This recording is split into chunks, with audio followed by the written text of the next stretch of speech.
Okay, welcome to this conversation. I'm so excited to welcome Yvonne Lutsch to our conversation today. And Yvonne is investment director of Lamb Capital, a long-term deep tech investor, among other things. And so, Yvonne, welcome to this conversation. And just to start off, tell us a little bit more about your background and what are you focusing on? Thank you, Joyce, and thanks for having me here on this podcast. Yeah, I mean, we know each other already for a while, but not everyone is familiar with my background. So apparently, my accent, you would probably hear it, is German. So I moved to US about 10 years ago, and I came here with my former employer, which was a German company or is a German company, Bosch. And I started here to build a innovation hub and do startup scouting. And that was kind of my segue into venture.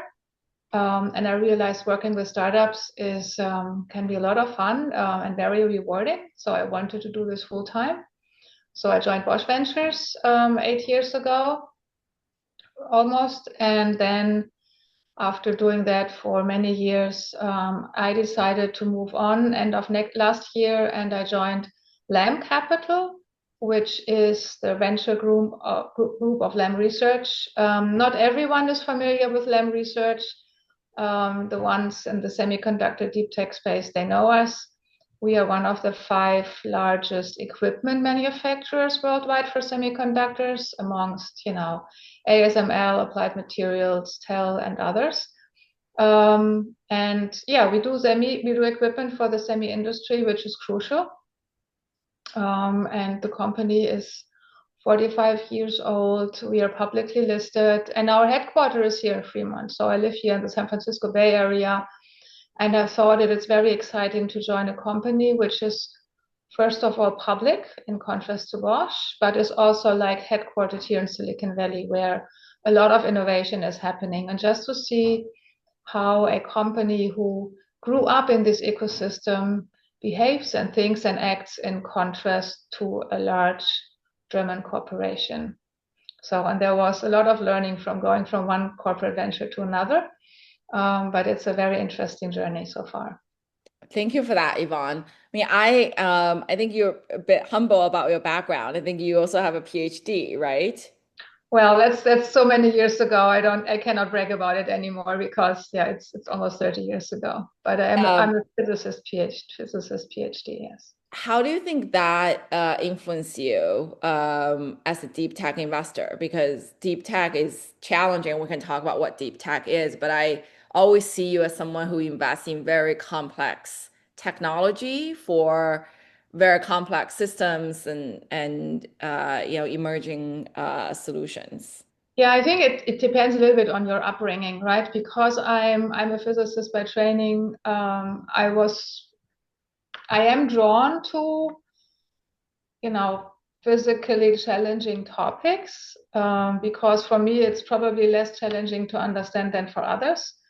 Um, and and I can value how hard these problems are and to bring them, from your brain to a lab and then eventually also to mass manufacturing. And that's the big challenge.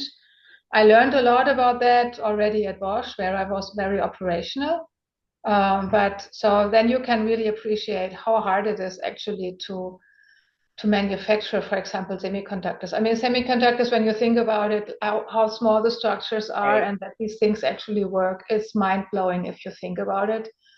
And that's just the fascinating part for me to be a small part of it. Yeah. When you think about deep tech or frontier tech, I think those Yeah. terms are used interchangeably. What is that? For people who are not as familiar, because I hear the term, but Yeah. what is deep tech?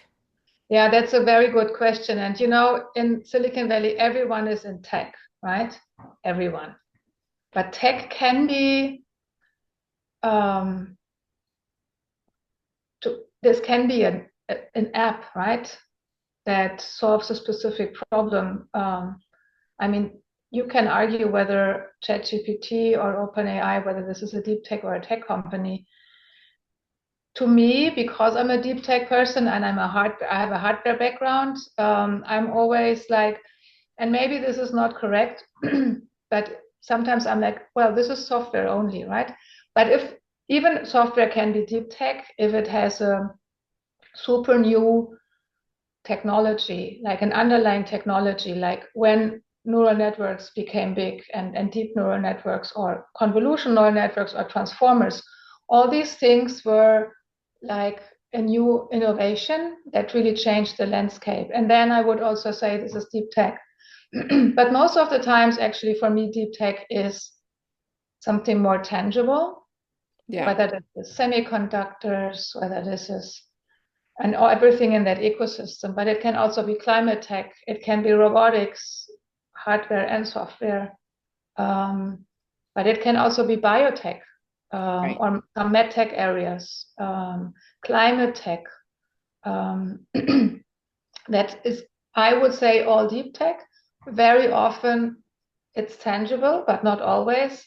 And very often it comes from like also like deep research, university research, very, very often, um, or sometimes not university research, but invented by super smart people who are veterans in that specific industry and that work in the specific industry already for many years, and they kind of innovate in their head and they come up with a new idea, and sometimes they realize they cannot bring this idea into a product in their current role, in their current position in a corporate, for example, and then they get out and build their own startup. That's also something we see pretty often. So it's either very experienced people or it is based on academic research Yeah. also. I think that's a good lens to apply to that. And so related to this topic of deep tech, what are some of the specific areas, personally you think that will be transformative long term? I have to say AI, to be honest, even though probably everyone would give you this answer. Yeah. Um, for what it's worth and for the better or the worse, I think it kind of changed definitely private lives, personal lives a lot, just to realize how many people are addicted to their phones today, including myself. I'm not so sure about, how good this is, but it's just a fact. It transformed our lives already, transforms, but also our professional life, how we interact, how we work, and eventually also how we make decisions. Whether you get support from an AI engine, whether an agent does things that you had to do yourself in the past, and now you can focus on other things. I think it's a super deep tech transformation after all, Yeah. And it's across industries and and it's across all industry. Yeah, yeah. it touches actually every industry, I think. Yeah. So at Lamb Capital, you spoke a little bit at the beginning about Lamb Research, one of the biggest players in semiconductor. If you were to tell entrepreneurs about sort of what Lamb Capital focuses on, um, what are the areas that you Mhm. are most interested in, so that those entrepreneurs can come and tell you what they're building? Yeah. So actually, we are, to refer back to the last question, I see ourselves as focusing on the underlying technologies that enable the AI transformation eventually. We manufacture the chips, right? Our equipment manufacture the chips where all the AI workloads have to run on or will run on, whether this is a CPU, a GPU, a microprocessor, whatever it is. This can be, super large chips. The NVIDIA chips are getting larger and larger, or very small chips, whether this is in your smartphone or in your car. Um, we also, and this is all areas we are interested in investing, but also like photonics is super interesting nowadays because there's a big promise that photonics helps to make data centers more efficient, to move data between chips, between boards, between racks, between data centers on the whole space. But because we are also a very strong player in the memory market, so memory chips are also a very, very important part of the whole AI data center transformation. So memory technology, deposition technologies, and eventually an area we call advanced packaging. And advanced packaging bring all these chips and everything together and makes everything working more efficiently. So that's one large focus area, like the underlying technologies that makes this AI revolution happen. On the other hand, we are also focusing on things that are more on the side of our own manufacturing capabilities, which is automation of our own tools. That also includes robotics. We have a very cute solution. I think it's cute because I think robots are always cute. It's like a machine, a robot that cleans our equipment autonomously. So robotics is also important, and eventually also sustainability, because it is part of our DNA, and we always have to strive for making things more sustainable, but also more more efficient. Saving resources after all. So these are the big areas. I think you paint a very clear picture about sort of end to end, from manufacturing, automation to actually at the chip level and also the integration with data Yeah. centers and other players in the ecosystem, all the way to sustainability and so forth.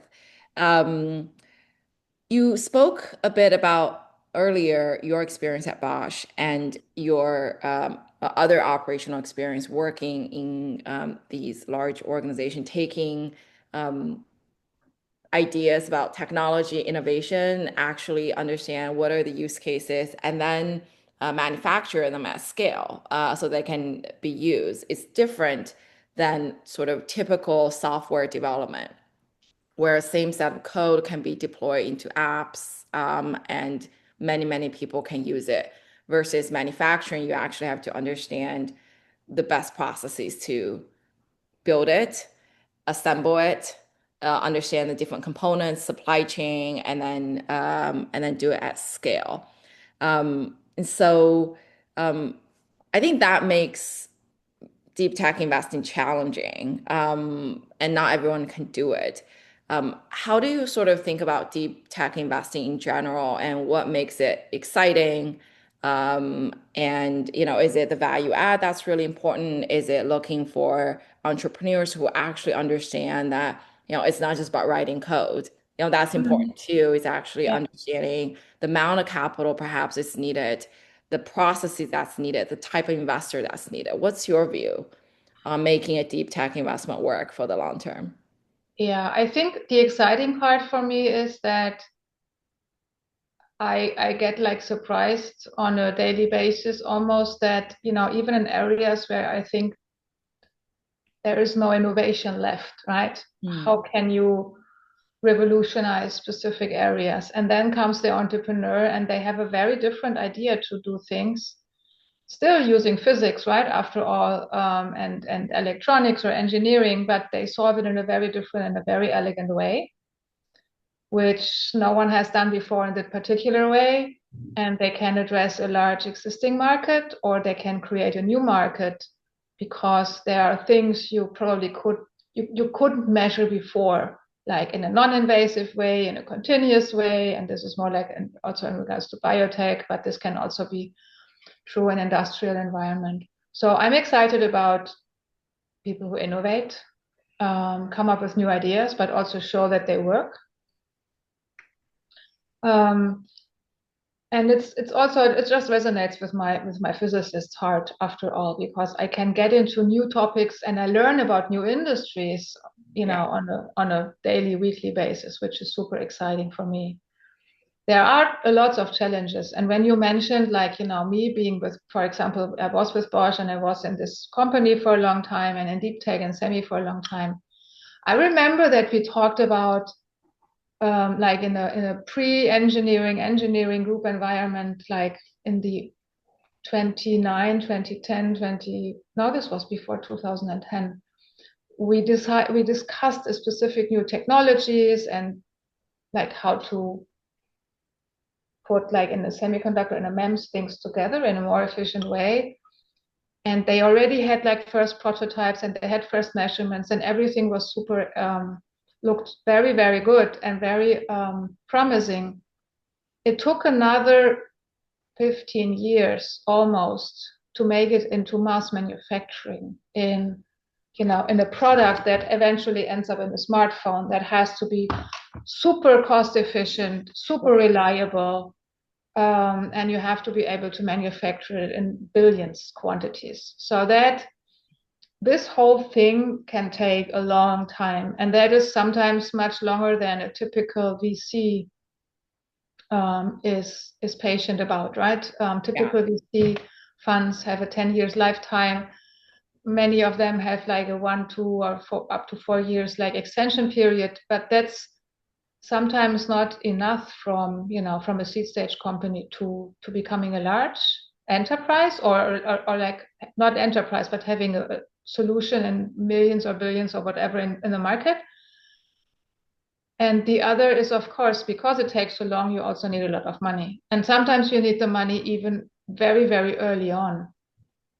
There's a lot of front loading or shift left involved there. You need money for the engineering, the heavy lifting part in the first couple of years, which is sometimes hard to justify.